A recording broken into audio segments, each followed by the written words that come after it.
아브라함을 향한 하나님의 은총, 창세기 15장입니다. 15장 1절 말씀 함께 합독하겠습니다. 이후에 여호와의 말씀이 환상 중에 아브라함에게 임하여 이르시되, 아브라함아, 두려워하지 말라. 나는 내 방패요 너의 지극히 큰 상급이니라. 아멘. 이후에 라는 말씀이 나옵니다. 그러면 그 앞에 어떠한 일들이 일어났는지에 대해서 우리는 살펴볼 수 있어야만 합니다. 창세기 12장에서 하나님은 아브라함에게 두 가지의 명령을 합니다. 하나는 떠나라 라는 명령이고, 두 번째는 가라 라는 명령. 생각이 갑자기 안 났습니다. 뭐 어떻게 가라? 내가 내게 보여줄 땅으로 가라. 히브리적인 사고방식의 특징은 귀가 아니라 항상 눈입니다.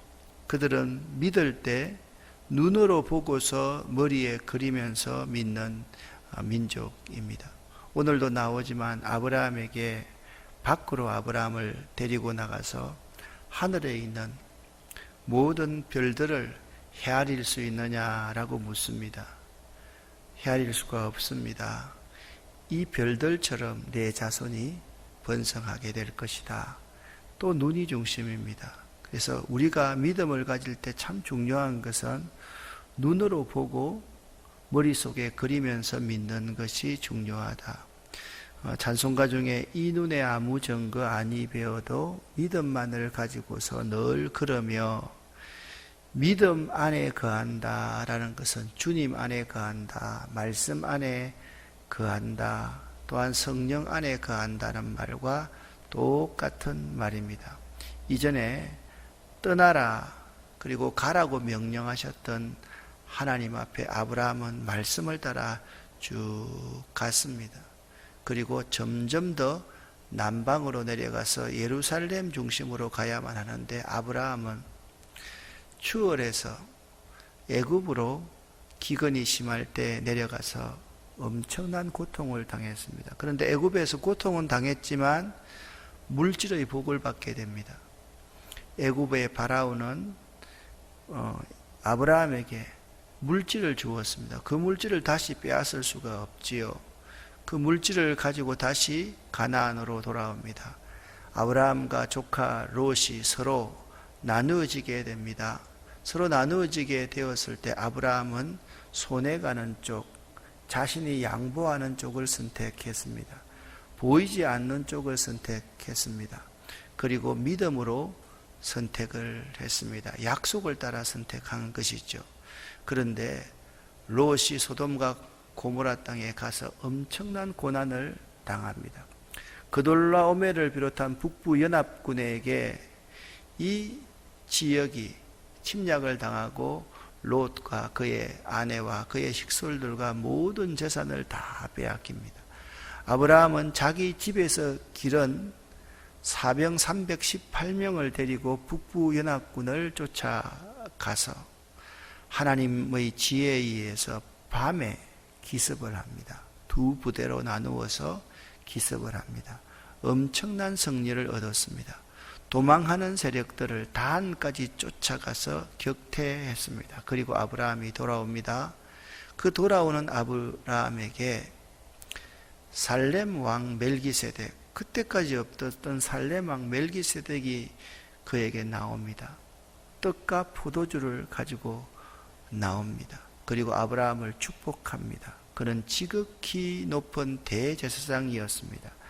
멜기세덱은 예수 그리스도의 반차의 우선이다라는 것을 히브리서에는 분명히 말씀했는데, 세상의 대제사장은 아론 계열의 반차를 따라오지만 예수 그리스도는 멜기세덱의 반차를 쫓은 분이다. 멜기세덱이 어떤 사람입니까? 처음과 나중을 알 수 없는 사람입니다. 예수 그리스도는 알파가 되시고 오메가가 되시는, 처음과 나중이 되시는 분이십니다. 멜기세덱이 아브라함을 영접할 때 떡과 포도주를 가지고 나와서 영접했습니다. 예수 그리스도는 우리의 대속의 주로서 십자가 위에서 우리들을 위해서 살과 피를 다 흘려서 대속의 죽음을 죽어 주셨습니다. 예수 그리스도는 어떤 분이십니까? 우리를 축복하시는 분입니다. 영원한 대제사장으로서 우리를 축복하시는 분입니다. 멜기세덱의 반차를 쫓은 분이 예수 그리스도이십니다. 이렇게 큰 승리를 거두고 아브라함이 돌아와서 그래도 현실을 두려워하고 있을 그때에 여호와의 말씀이 다시 환상 중에 아브라함에게 임하였다. 이 세상에서 가장 큰 복을 받는 사람은 어떤 사람이냐? 여호와의 말씀이 임하는 사람입니다. 여호와의 말씀이 임하는 사람이 가장 큰 복을 받는 사람이고, 하나님의 말씀을 하나님의 말씀으로 받는 사람은 가장 큰 복을 받는 사람이고, 하나님의 말씀이 하나님의 말씀으로 들리지 않고 사람의 말로 들리고 자기를 치는 말로 들리는 사람은 참 불행한 사람이다라는 사실을 알아야만 합니다. 성경의 수많은 사람들에게 하나님의 말씀이 임할 때 그 말씀을 하나님의 말씀으로 받는 사람은 복 있는 사람이다 라고 성경은 말을 하고 있습니다. 1절부터 6절까지의 말씀, 15장 1절부터 6절을 함께 읽겠습니다. 이후에 여호와의 말씀이 환상 중에 아브라함에게 임하여 이르시되, 아브라함아 두려워하지 말라. 나는 내 방패요 너의 지극히 큰 상급이니라. 아브라함이 이르되, 주 여호와여 무엇을 내게 주시려 하나이까? 나는 자식이 없사오니 나의 상속자는 이 다메섹 사람 엘리에셀이니이다. 아브라함이 또 이르되, 주께서 내게 씨를 주지 아니하셨으니 내 집에서 길린 자가 내 상속자가 될 것이니이다. 여호와의 말씀이 그에게 임하여 이르시되, 그 사람이 내 상속자가 아니라 내 몸에서 날 자가 내 상속자가 되리라 하시고, 그를 이끌고 밖으로 나가 이르시되, 하늘을 우러러 무뼈를 셀 수 있나 보라. 또 그에게 이르시되, 내 자손이 이와 같으리라. 아브라함이 여호와를 믿으니 여호와께서 이를 그의 의로 여기시고. 아멘. 아브라함 마음속에 인생에 대한 두려움이 있었습니다. 그때 하나님께서 아브라함에게 오셔서 말씀하시기 시작합니다. 하나님은 이렇게 자신을 묘사하고 있습니다. 나는 네 방패요 너의 지극히 큰 상급이니라. 그렇게 하나님은 자신을 아브라함에게 드러내 주셨습니다. 나는 너를 어려움에서 지켜주는 방패가 될 것이고, 나는 너의 상급인데, 하나님께서 아브라함의 상급이 되시겠다라고 하시면서 여기에 최상급을 붙여놓고 있습니다. 나는 너의 지극히 큰 상급이니라. 하나님은 세상의 상급 가운데 가장 최상 중에 최상의 상급이 되시는 분이 하나님이십니다. 나는 너의 지극히 큰 상급이니라. 이 사실에 대해서 아브라함은 불평하듯이 이렇게 말합니다. 주 여호와여 내게 무엇을 주시려 하시나이까? 내게 아직 안 준 것이 있지 않습니까? 그런데 그 이전에 하나님은 아브라함에게 약속했습니다.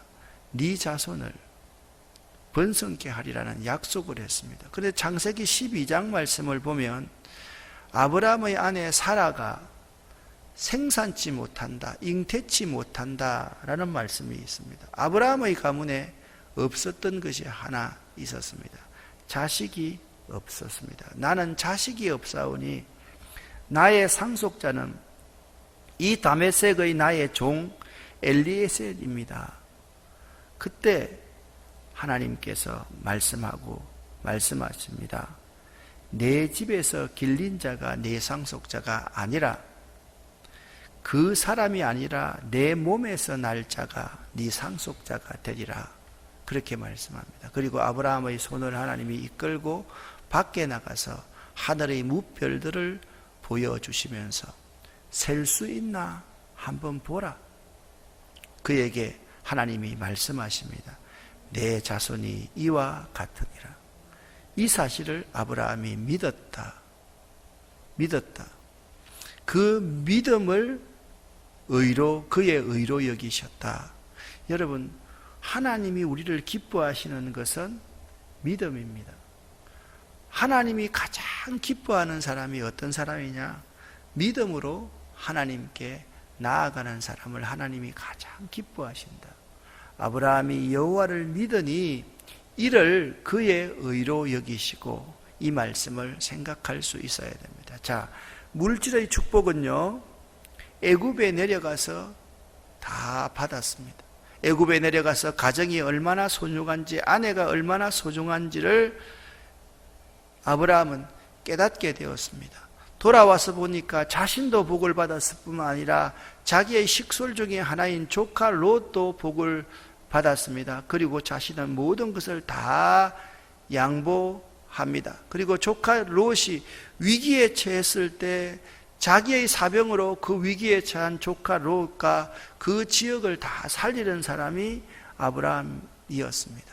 그런데 아브라함에게 정말 부족한 게 하나 있었습니다. 자식이 없다라는 것입니다. 여러분과 저도 마찬가지입니다. 하나님 앞에 부족함이 없습니다. 하나님이 나에게 보여주신 복이 어디 부족함이 없습니다 라고 말을 하면서도 한편으로 이것 하나는 없습니다 라는 것이 있습니다. 거기에서 정말 믿음이 있는 사람인가 없는 사람인가가 결판이 납니다.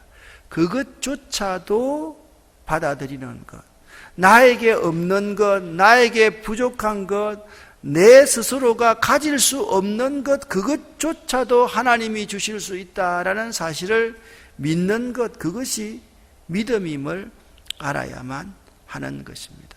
하나님이 또 말씀하십니다. 여러분, 여기 보시면 하나님은요, 계속 우리에게 말씀하시는 분입니다. 이후에 여호와의 말씀이 아브라함에게 임하였다, 그렇게 말씀하고 있습니다. 여호와의 말씀이 아브라함에게 임하여 이르시되, 그렇게 말씀하고 있습니다. 하나님은 우리와 항상 대화하기를 원하시고 말씀하기를 원하시는 분이십니다. 또 그에게 하나님이 말씀하셨습니다.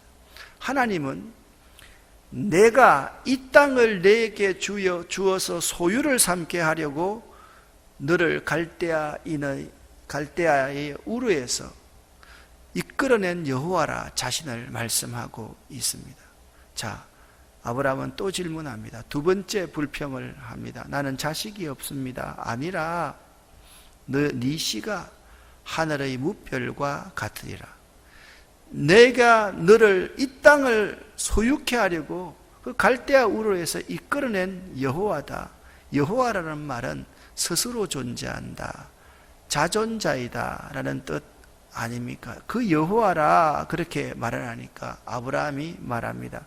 여호와여, 내가 이 땅을 소유로 받을 것을 무엇으로 알리까? 그때 하나님이 아브라함과 계약을 맺기 시작합니다. 나를 위하여 3년 된 암소와 3년 된 암염소와 3년 된 순양과 산비둘기와 집비둘기 새끼를 가져올지니라.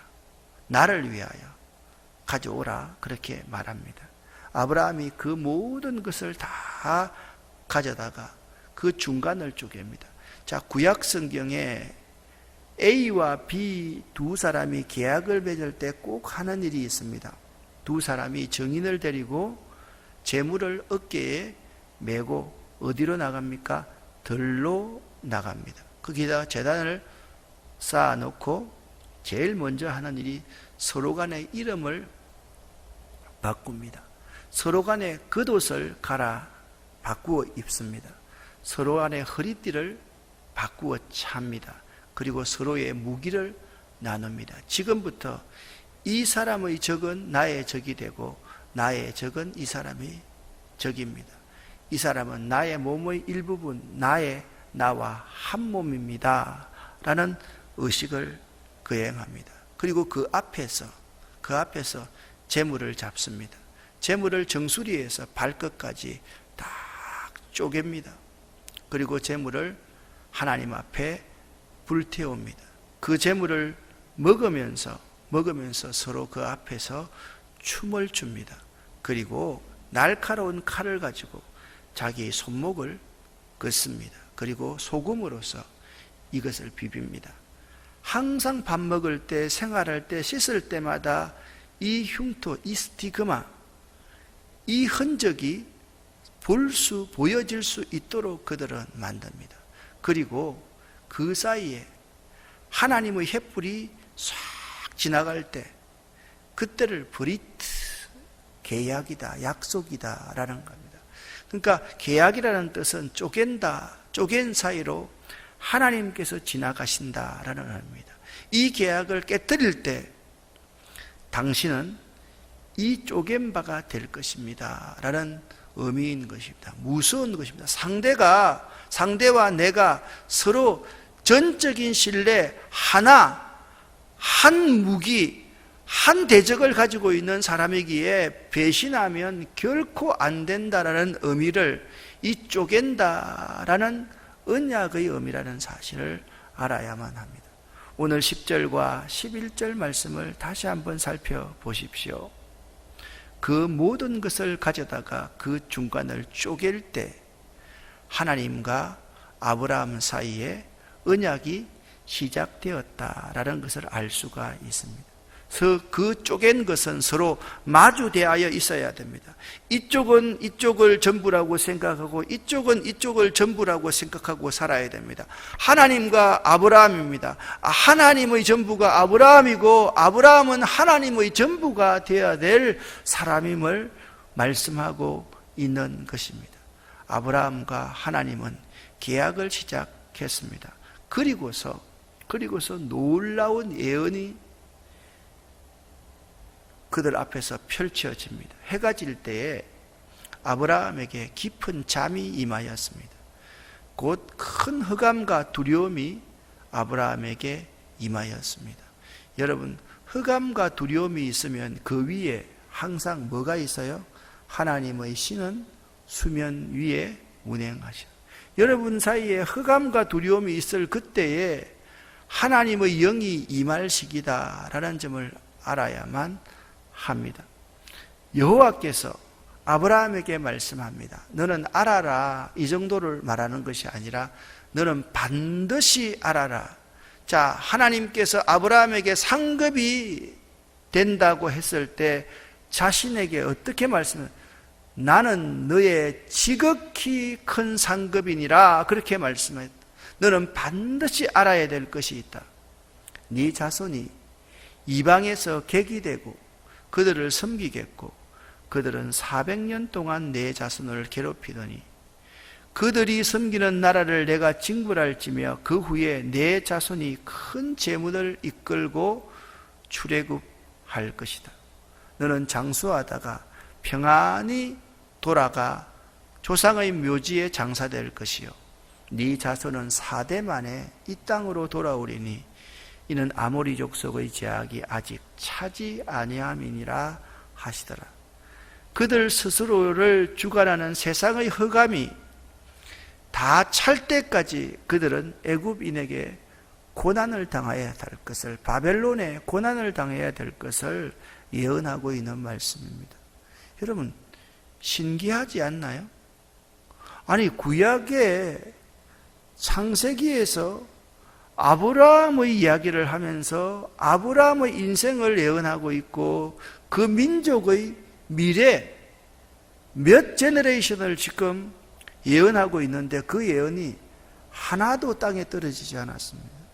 신비하게도 그대로 이루어졌다라는 점을 우리가 알 수가 있는 것입니다. 실제로 그렇지 않았습니다. 구원사적인 관점에서 창세기를 바라볼 때 창세기 1장부터 50장까지가 뭐라 그랬습니까?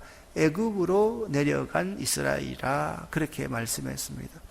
이스라엘 백성의 시작이 무엇입니까? 첫째는 출애굽이요, 둘째는 시내산에서 하나님의 말씀을 받은 것이 이스라엘 백성의 진정한 시작이다. 그렇게 말씀을 드렸습니다. 이 이스라엘 백성들이 하나님 앞에 어렵고 경건하게 살면 참 좋겠는데 그들은 다시 죄악 가운데 빠지기 시작했습니다. 그래서 하나님은 주전 587년에 바벨론에 의해서 남왕국 유다를 멸망시킵니다. 이미 북조 이스라엘은 주전 722년에 아수르의 살마네셀에 의해서 흔적이 없어졌습니다. 그리고 그들은 이방의 객이 되었습니다. 그리고 애굽으로 내려간 요셉의 세대에도 애굽에서 430년 동안 그들 스스로가 어려운 고통의 기간을 겪을 수밖에 없었다라는 것을 알 수가 있습니다. 여러분, 여러분에게도 깊은 잠이 임하고 큰 흑암과 두려움이 있을 때, 이때 하나님의 예언의 말씀이 여러분에게 임할 때임을 알아야만 합니다.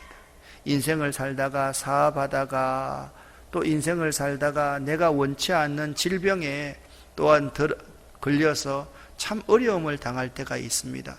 이 큰 흑암, 깊은 잠이 임할 때, 두려움이 임할 때 하나님께서 우리에게 반드시 알아라고 하는 것이 있습니다. 그것이 무엇입니까? 이 땅에서의 고통이 끝이 아니라 영원한 하늘나라 하나님의 구원을 알아라 라고 말씀을 하고 있습니다. 그런데 17절 말씀에 이런 말씀이 기록되어져 있습니다. 같이 읽겠습니다. 해가 져서 어두울 때에 연기나는 화로가 보이며 타는 횃불이 쪼갠 고기 사이로 지나더라. 아멘. 하나님과 아브라함의 언약이 완성되고 있는 모습을 볼 수가 있습니다. 지금 들에 나가서 하나님과 아브라함이 언약을 맺을 때 그 중간에 하나님께서 이런 예언을 하셨습니다. 그 예언이 끝나고 나니까 하나님의 횃불이, 타는 횃불이 쪼갠 고기 사이로 휙 지나갔습니다. 브리트, 계약이 종료가 되었음을 말씀하고 있습니다. 그날에 여호와께서 아브라함과 더불어 언약을 세웠다라고 말씀하고 있습니다. 내가 이 땅을 애굽 땅에서부터 큰 강 유브레데까지 내 자손에게 주겠다. 너희들이 싸워야 될 가나안의 첫 족속들이 겐 족속, 거니스 족속, 감몬 족속, 헷 족속, 브리스 족속, 러바 족속, 아모리 족속, 가나안 족속, 기르가스 족속과 여부리 족속의 땅, 이 땅을 너희가 싸워서 차지해야 된다라고 말씀하고 있습니다. 사랑하는 여러분, 하나님은 여러분과 브리트, 계약, 언약을 세우기를 원하시는 분이십니다. 하나님의 말씀이 여러분에게 임하실 때 여러분은 그 하나님의 말씀을 좇아서 순종하면서 살아가실 수 있기를 바랍니다. 여러분 삶에 큰 두려움이 임할 때 그때 하나님의 말씀을 하나님의 말씀으로 받아들이는 삶을 사시기를 예수 이름으로 간절히 축원합니다. 큰 두려움이 임할 때 하나님의 말씀이 나를 치는 말씀인 것 같아서, 나를 의심케 하는 말씀인 것 같아서, 하나님은 나를 버리신 것 같아서 하나님 말씀을 멀리하지 마십시오. 하나님 말씀을 가까이서 그 말씀에 아멘, 이 눈에 아무 증거 아니 배어도 믿음만을 가지고서 늘 걸으며 이 귀에 아무 소리 아니 들려도 하나님의 약속 위에 서리라. 이 눈에 아무 증거 아니 배어도 믿음만을 가지고서 늘 걸으며 이 귀에 아무 소리 아니 들려도 하나님의 약속 위에 서리라. 걸어가세 믿음 위에 서서 나가세 의심 버리고 걸어가세 믿음 위에 서서 눈과 귀에 아무 증거 없어도. 아멘. 창세기 15장 6절 말씀입니다. 아브라함이 믿으니 여호와께서 그의 의로 여기셨다라고 말씀하고 있습니다. 여러분, 믿음 안에 살아가실 수 있기를 예수 이름으로 간절히 축원합니다. 우리는 하나님과 약속을 맺은 언약의 자손입니다. 그 언약을 여러분과 제가 어긴다고 하면 우리는 쪼개어질 것입니다. 그 언약을 잘 지키면 그 언약 사이로 여호와의 횃불이 슉 지나가서 여러분의 모든 인생의 헌신을 태우셔서 그 기도의 향을 하나님께서 받으실 것입니다. 여러분의 삶이 아브라함처럼 여호와를 잘 믿으시는 삶 되시기를, 흑암과 깊은 잠이 있고 고통과 두려움이 있는 이 순간이라 할지라도 하나님의 말씀을 하나님의 말씀으로 받아들이실 수 있는 여러분 되시기를 예수 이름으로 간절히 축원합니다. 말씀을 끝마치면서 사족을 좀 달아야 되겠습니다. 저도 우리 교인들 가운데 흑암의 어두움과 두려움이 있는 분들을 보면 참 가슴이 아픕니다. 대신 아파줄 수 있으면 얼마나 좋을까? 얼마나 힘들까? 어떤 분은 운동하다 보면 걷기조차도 힘들어서 그냥 한 걸음 힘겹게 발걸음을 떼는 분을 봅니다. 제 옆에 있는 아내는 모르지만 저는 걸어가면서 직감적으로 우리 교인이다 라는 것을 압니다. 여러분, 하루를 살아가면서 여러분이 이 자리에 멀쩡하게 걸어 나올 수 있는 것 얼마나 큰 은혜인지 아십니까, 여러분? 숨을 마음대로 쉴 수 있다는 것 얼마나 큰 은혜인 줄 아십니까, 여러분? 여러분 건강하게 삼시세끼 밥을 목으로 삼킬 수 있다는 것 얼마나 큰 은혜인 줄 아십니까, 여러분? 이 은혜 잘 알고 하나님 잘 믿고 하나님과 언약 잘 기억하는 여러분 되시기를 예수 이름으로 간절히 축원합니다. 기도하겠습니다. 하나님 아버지, 감사합니다. 아브라함이 이를 믿으니 여호와께서 그의 의로 여기시고 믿음 안에 거할 수 있는 저희들 될 수 있도록 도와주시옵소서. 이 눈에 보이던 것 아무것도 없고 이 귀에 들리는 소리 아무것도 없다 할지라도 여호와를 믿는 믿음 안에서 걸어갈 수 있는 저희가 되기를 원합니다. 오늘도 예수의 보혈을 저희들과 저희들 허리에서 난 자녀와 손들에 덮어주시옵소서. 오늘도 예수의 보혈을 저희들의 사업에 덮어주시옵소서. 오늘도 예수의 보혈을 저희들의 인생 위에 덮어주시옵소서. 하나님, 부족한 저희들, 은혜 모르는 저희들에게도 하나님의 놀라운 믿음의 복, 물질의 복, 건강의 복, 자녀, 손의 복, 꿈의 복을 허락하여 주시옵소서. 교만하지 않도록 도와주시고 하나님 은혜 잃어버리지 않도록 도와주시옵소서. 예수 그리스도 이름으로 축복하옵고 간절히 기도 올립니다. 아멘. 주여 믿습니다. 고백합니다.